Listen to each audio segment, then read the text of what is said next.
Joe Bonamassa has an amazing little instrumental piece called Django, and it's interesting use between, again, sort of major and minor in a more obvious way, sort of in a less bluesy way, I think, but it's really interesting nonetheless. So it's in E major, and it's really, I suppose, the vamp. It starts off with just sort of, I suppose, a synth or a strings sort of idea, and it's really the melody or the chords that are being outlined are an E major to a D on an E major. So something...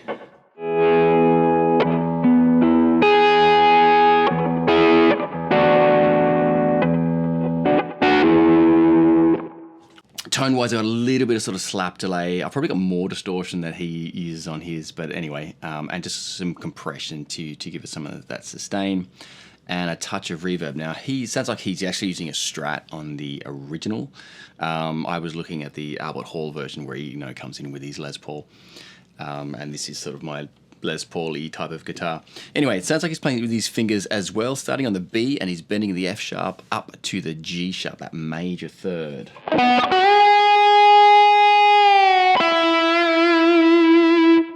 Okay, coming down to the E. Okay, then you're going to go up an E triad, so E, G sharp, B, and bend the 6 to the flat 7. The D, that's what gives it that D on E sound, that Mixolydian mode sound, if you will. Something like this.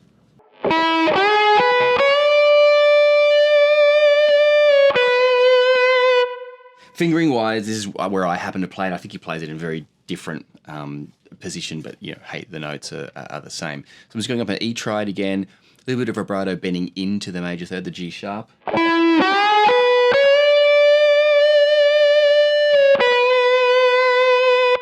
Ending on that D. Then we're going to a little bit of a vibrato dip into the G sharp again, back up to the B.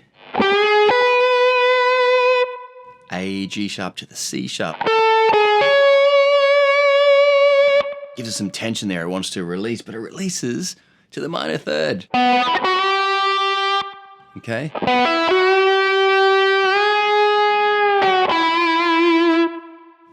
Releases to the minor third, then the major third. So it's really interesting. It's sort of really fresh for the ears.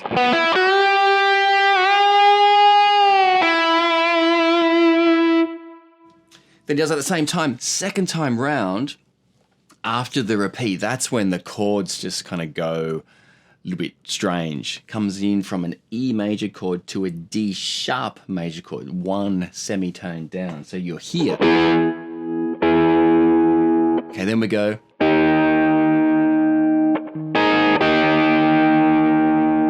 then we change key again.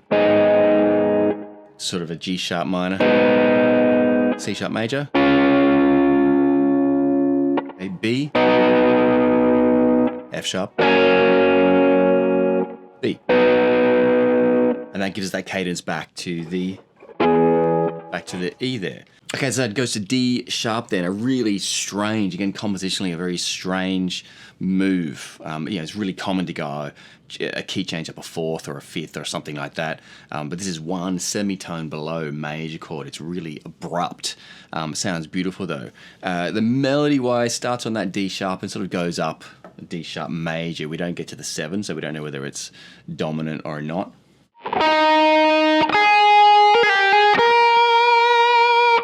Okay, then we're getting down to that G sharp up to the C sharp.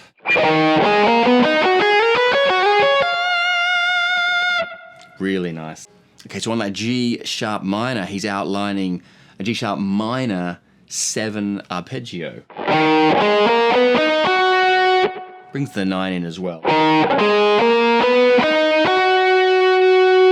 All right, after that G sharp minor 7 arpeggio, because he's on the G sharp minor chord, when he goes to the C sharp major chord, he outlines a C sharp major triad. Again, chord tones. It's the reason these things are so beautiful.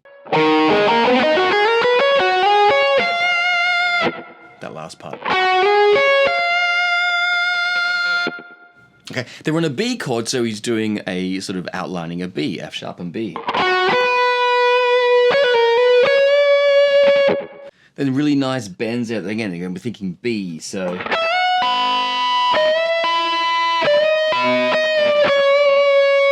to bring you back round to the beginning.